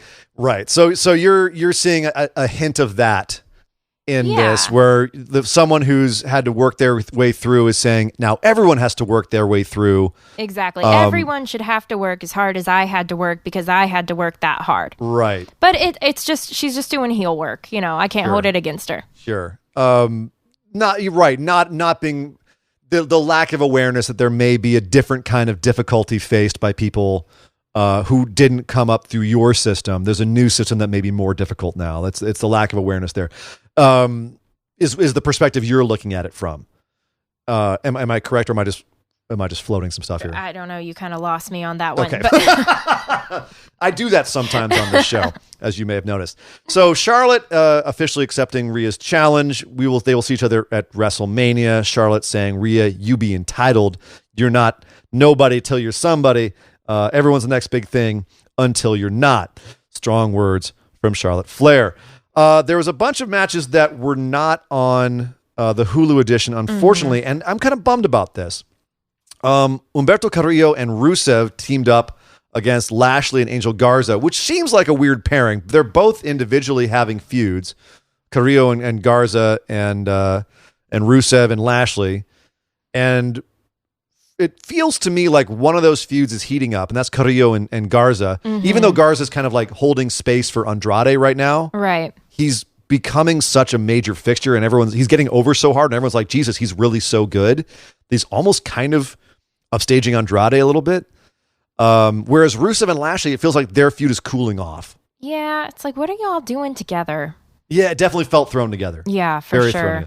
I mean, cool match. That spot when Garza took off his pants and threw them at Rusev, and then Rusev came after him. He jumps to the outside, gets a smooch from a crowd member. Right. And as he's coming back in, Carrillo, oh my God, comes out of freaking nowhere with the tope suicida and just annihilates him right up in the camera. Yeah, the poor cameraman. Dude, the camera guy got a couple of good shots here. The spear that Lashley gave to Carrillo later was absolutely out of nowhere and insane as well. Like, there was a bunch of fun spots in this match. Yeah. And look at Garza rolling up Rusev for the pin 1, 2, 3. Like, my goodness, there was definitely some interesting booking going on here. I guess my only question is, we know that they're holding in a holding pattern on Carrillo and Garza until Andrade comes back with the U.S. title. Fine. Rusev and Lashley, what in the world, Why? JB, is going on here? Why? I mean, is the cuck angle officially now a failure? Are they still having it simmer somehow? Like, why are these two guys still doing stuff? Over it. I'm like, just let them be done, please. Okay, so it's not just me. It is like, it's done. I do not care Nobody anymore. cares. People are having a hard time carrying the middle of it, but they were throwing so much insanity at us week in and week out that when it's just the two guys having a match and Lana's just there outside the ring. Yeah, just in the background. That's Sparkling.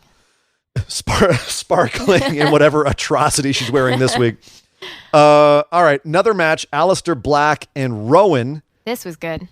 Dude, what the heck? Yep. A match of two guys who've been squashing people for a while, which, by the way, this felt kind of old school. You used to have people squash a bunch of other people, and then eventually the two squashers would meet up, and it'd be like this, where it created excitement for the match. You're like, man, both these guys haven't lost in a while. They're both really strong. Who's going to win this one? And that's kind of how you felt going into this, was like, forget the whole cage angle with Rowan for a second. Right. Like, it's a big hoss dude against a absolutely brutal striker. And people forget how freaking agile Rowan is. Yeah, I feel like he's been underrated. I feel like he's been massively underrated. And this match I really reminded me how good he is. Like, we always forget because he was with Harper, and Harper is just so amazing that we forget, like, Rowan is an enormous guy who does things that big guys his size shouldn't be able to do. Like, he's not doing corkscrew moonsaults and backflips, but he's able to throw himself around in ways guys that size shouldn't do either.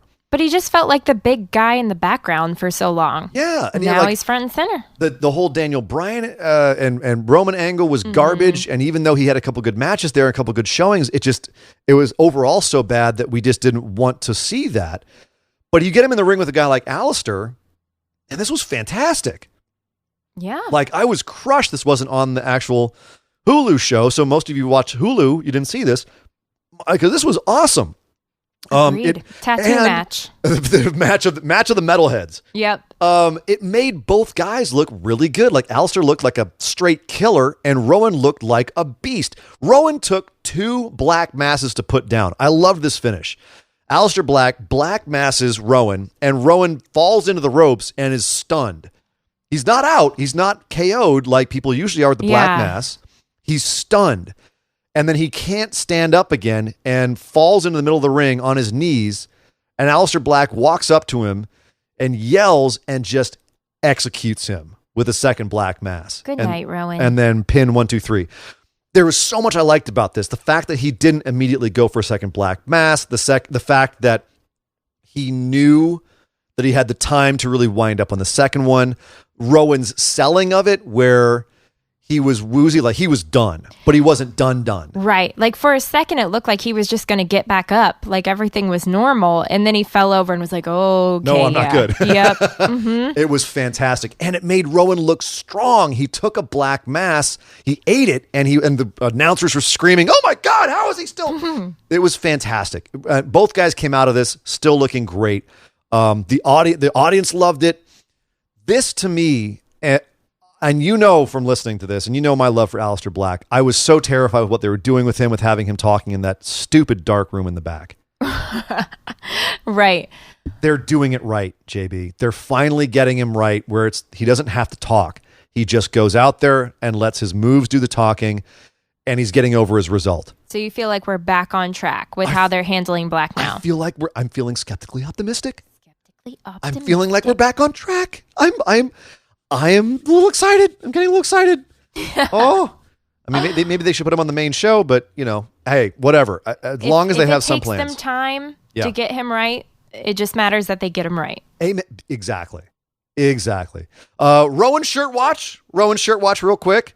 A band that I know you have absolutely no idea who they are, and that's Necro Goblin. Necro Goblin. What?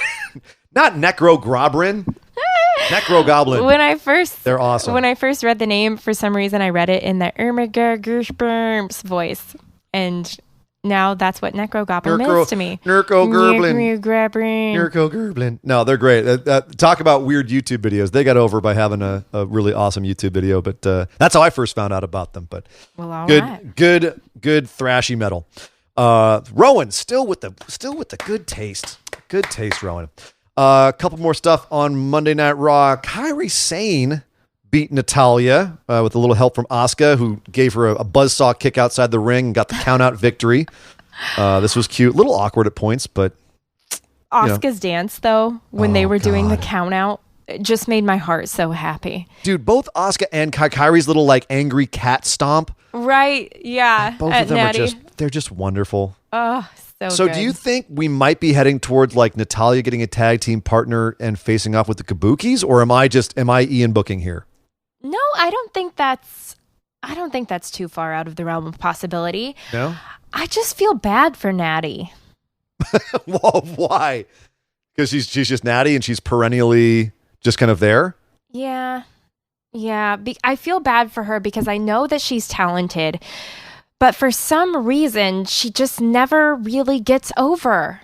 She never gets that... Stop, start booking will do that. Yeah, that golden moment of shine just never seems to happen for her. Right.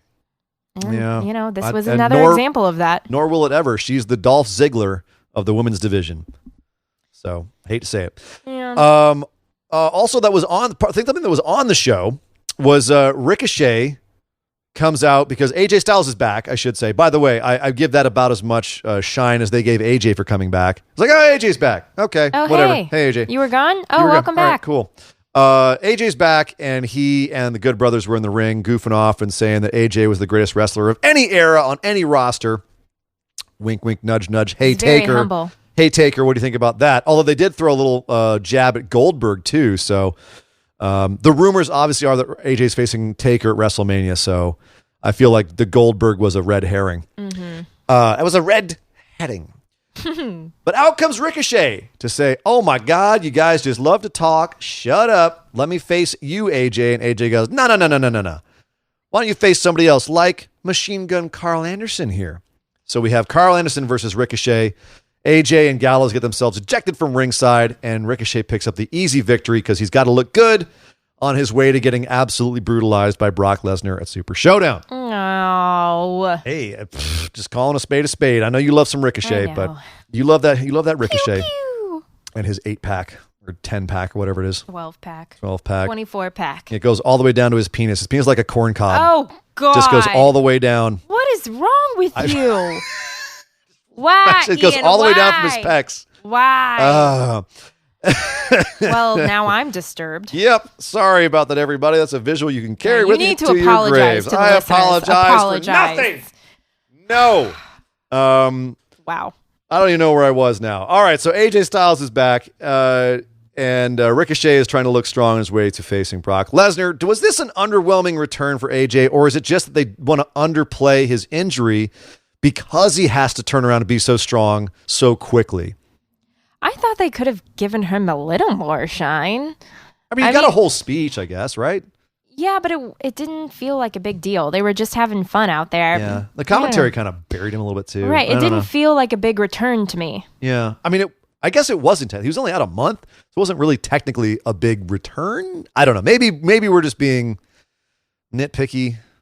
I mean, it was fine. It was fine. It was fine. It was fine. He's set up to win, so he's got to have that 2-week trophy match or the gauntlet match in Super Showdown. It's him versus Rusev, Andrade, Lashley, Rowan, and R-Truth. And I'm sorry, I can't look at that as anything but AJ is just fated to win that thing just to give him something to brag about, which will call out Taker, make him look good on the way to facing Taker. That's the only thing I can look at that as. I don't think that's a bad bet. And Ricochet, what's happening to him after Super Showdown? Like, does he just disappear again? Well, it's Super Showdown. I mean, does it really count? I suppose not, but that's what makes it kind of sad, doesn't it? Well, yeah, the Super Showdown as a concept is kind of sad. Yeah. So I don't ever worry too much about what happens there because I know they're just going to go get their money and they'll fix whatever they have to fix afterwards because the results of the match are to appease, the government there. They're just getting their money. They're there to make them happy, and they want a Brock match. They want to see him kill a small person. Exactly. Kill a small human. I don't put too much stock into it. I'm not worried for Ricochet. I'm worried about him after the fact, though, because it feels like he's a sacrificial lamb to Brock now. And are they going to have something for him to turn around? He's who hasn't been a sacrificial lamb to Brock? All right, Exactly. Tusho. Seth, Careers I guess. go on. Seth, that's about it. Fair enough. You got me. Finally, one last thing on Raw. Riddick Moss defending his 24/7 championship. That's still a thing. Still a thing. Against R-Truth and Mojo Rawley. This was just a fun little match. Riddick looked really good in this. Dude is fired up. He's jacked. Not mad at it. No. I feel bad for Mojo Rawley. Definitely, he felt like the third wheel here. Even R-Truth got a shine moment where he got to imitate his childhood hero. His childhood hero, John Cena. Did the whole thing, man. You can't see me. 5-knuckle shuffle, the whole thing. Very Adorable. cute little segment. Moss picks up the win again and runs off with his 24/7 championship, which immediately. It's the only thing they're still nodding to it being a 24/7 champ. Well, I guess no. They did have something on YouTube. I think it was today where someone ambushed. I think Mojo ambushed Riddick Moss in the Funko factory and tried to take it off of him. Yeah, So I guess they're still doing it. Outside of the ring is more fun for It this always championship. is. At least they're actually having matches with it, getting it on TV and making it feel a little bit more important, which it needs. Right. But there's still some work to be done. So. Agreed. Well, that was it for Monday Night Raw. Any final words on Raw, Miss JB, or? No, it's a pretty good Raw. Pretty good Raw. Pretty good Raw. Pretty entertained. The ship has been righted over there on the Red Brand, I have to say. Finally. So while we're in a positive mood, let's head over and talk about our moment of positivity. Moment of positivity. Moment of positivity. My favorite mop. It's the mop. Love the mop. What was your mop for the week, Miss JB? At least for these two, the Takeover and Raw. Of all of this wrestling that you watched, what was the moment that was most positive for you, that made you smile, that made you glow inside? There were so many moments. Was it Tegan Knox's pants? No, it was not Tegan Knox's pants. Just had to check. Like I said, I feel like there's so much I could talk about. There were so many great things that happened, but I'm just going to go with this little one because it made me truly the happiest. Okay. Was Asuka's dance during the count out. Like, I know I mentioned it earlier, but there were a lot of moments in the takeover that were like, oh my God, that was so crazy. That was insane. My blood pressure went up. I was so excited. But the one thing that gave me like a true little moment of happiness, Asuka's dance. Asuka's little dance. It was so adorable. It just got increasingly larger with the count. And by the end, she was like jumping up and down. I was like, my heart. In her weird thong shorts. Yeah. Yeah. Yes. All right, fair enough. That's a good mop. What was your moment of positivity? What made you happy? I mean, you know how we feel about Keith Lee on this show. Keith Lee.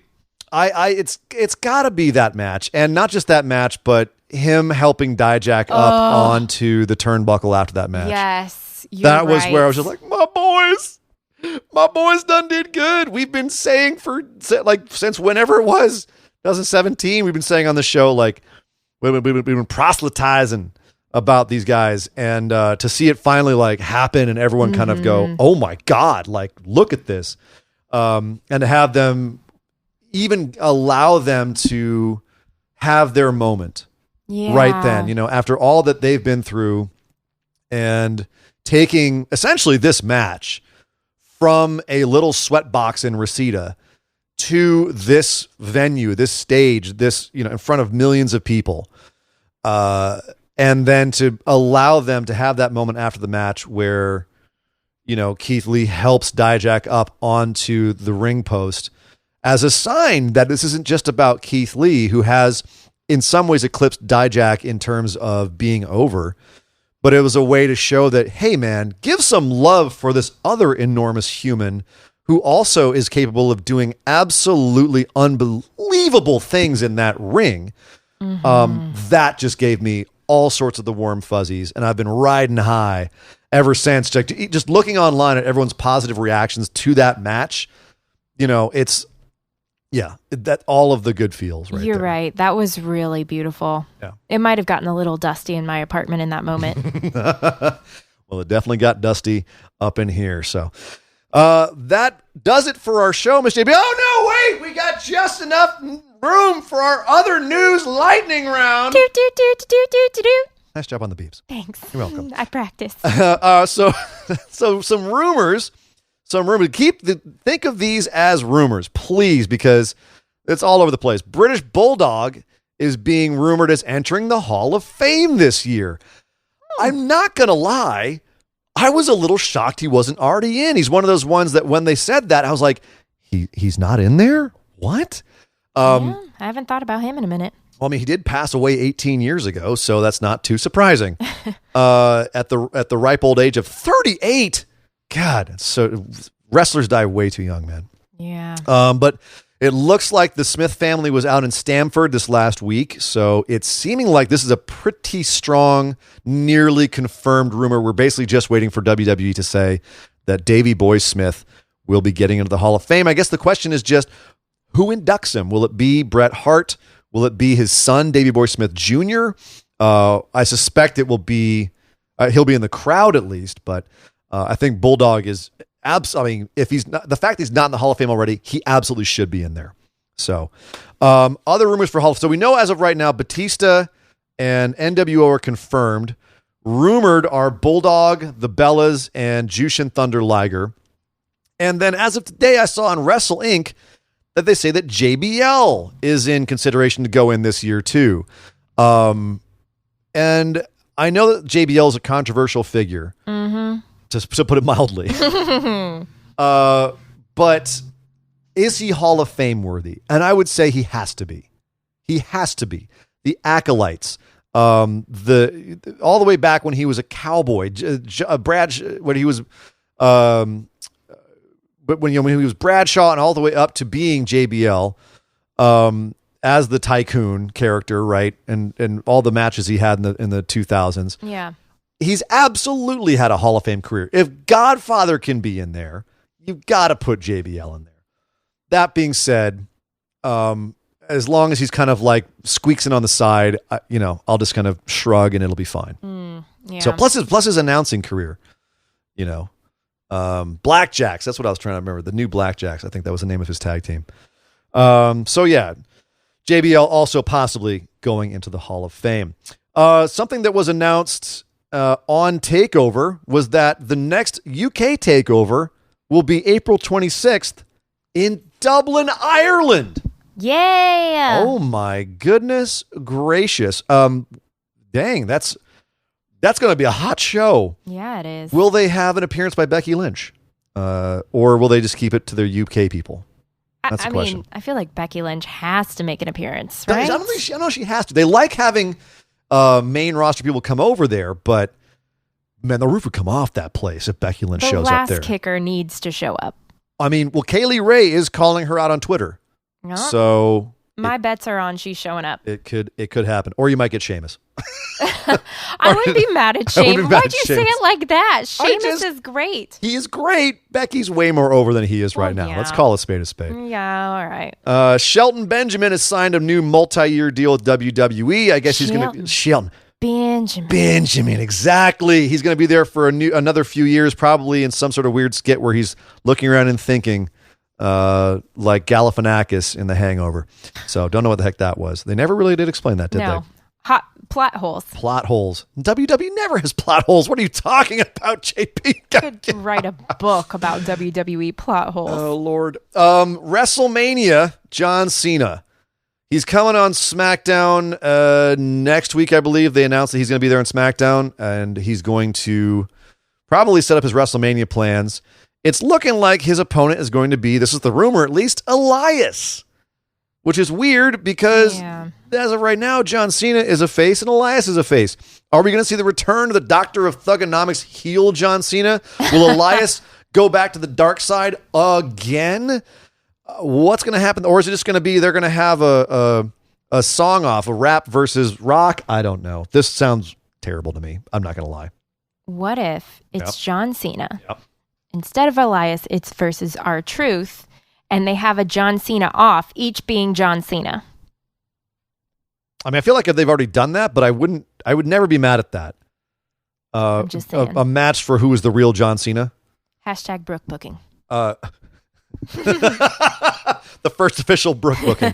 First with the JB book. The JBB. Kenta Kobashi had his knee surgery. Apparently it was successful. The doctor said that Mr. Kobashi's surgery was 6.5 hours long because Kobashi's hard bones wore out so many drills. Dear Lord. When they say Kobashi's a hard dude, they're not kidding. He's literally like, he's got Wolverine bones. They're laced with adamantium. They wore out drills. I mean, that's terrifying, but a wonderful trait to have as a wrestler. I guess so, right? That's a great trait to have. Hard bones. I don't even know how that is possible, but the man drank a lot of milk. I don't know how to deal with this either. They don't calcium, kids. I didn't think they drank that much milk in Japan. I don't remember there being a lot of milk when I was over there. I guess there's milk over there. Yeah, man, I didn't think that was part of the major. Not like over here where it's in cereal all the time and everything. I don't know. Anyway, hard bones on Kenta Kobashi. The more you know. A weird news story. I had to throw it in there though. Speaking of wrestling on the other side of the pond, Stardom has canceled all of its February shows due to coronavirus. The next show that they're having is March 8th in Korakuen Hall, but that's going to be an empty arena show, but it will be shown free on YouTube. So, good grief, shutting down Stardom entirely for the month of February. Better safe than sorry, I guess. I guess. New Japan is saying better sorry than safe. They're saying their shows will go on. They're going to cancel all their meets and greets and autograph signings. And everyone who's coming to the show, please don't come if you're sick and wear surgical masks. There'll be disinfectant available all over the place. So they're going hard on it as well, but they're still going to keep their shows going. It also helps for them that a lot of the shows they're having over the next month are smaller shows. The Cup doesn't start for, I think, the first week or so of March. So they just got some Road 2 shows. So it still must be a little freaky. Crazy. Cody had a press call. We'll be getting more and more of those because I'll wait on that news until Nick gets back. We got some cool news coming about this show and AEW, but I'll save that for when Nick gets back. But Cody had a press conference call. He had a lot of talking points. I'll rip through them really quickly here. He said that Jeff Cobb and AEW are still in a quote gestation stage. So the talks are still happening there. That sounds like what we said on the show last week, which was basically that Jeff Cobb's still kind of a hired gun. AEW is trying to lock him down, but he's still working all over the place. So don't expect him to be only there.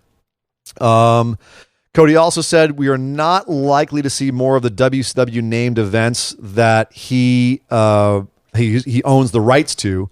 He said, except one.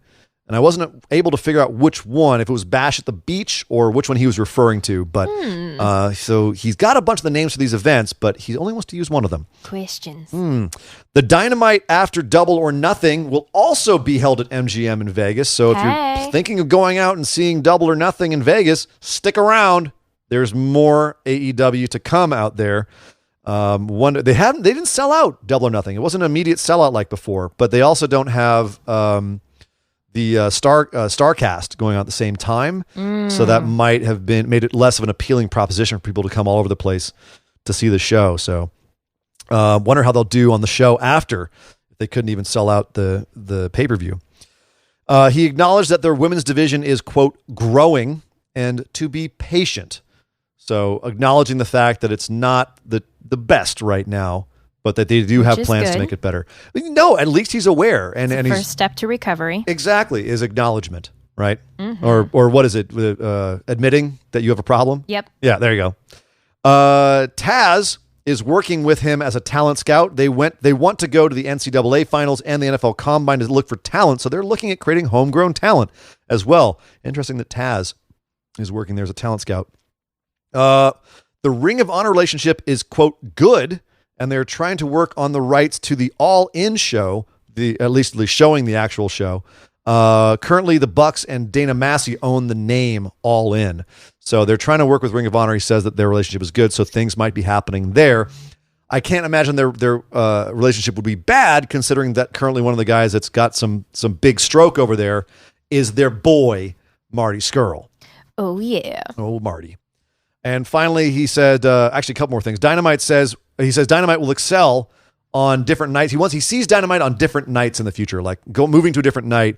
He specifically mentioned Monday night, meaning he might at some point in the future exactly say, yeah, NXT's good and all, but I'm gunning for Monday Night Raw.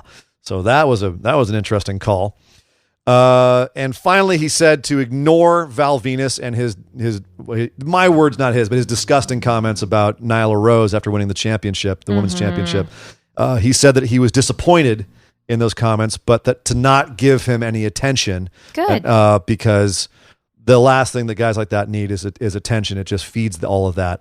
He said, just ignore it. And we're going to keep on keeping on. So Cody's still very supportive of Nyla Rose. Good for him. Another news, couple more news items. One of the reasons for the janky intro music in WWE, you know how they do the fade back and forth? Yeah. That's really awful. One of the reasons for that is that they're currently having issues with their music guys, and they really only have in-house producers working. They don't have the CFO $, or however you pronounce their name, is currently in a bit of a publisher's rights scrum. Their publishers don't want to work with WWE right now.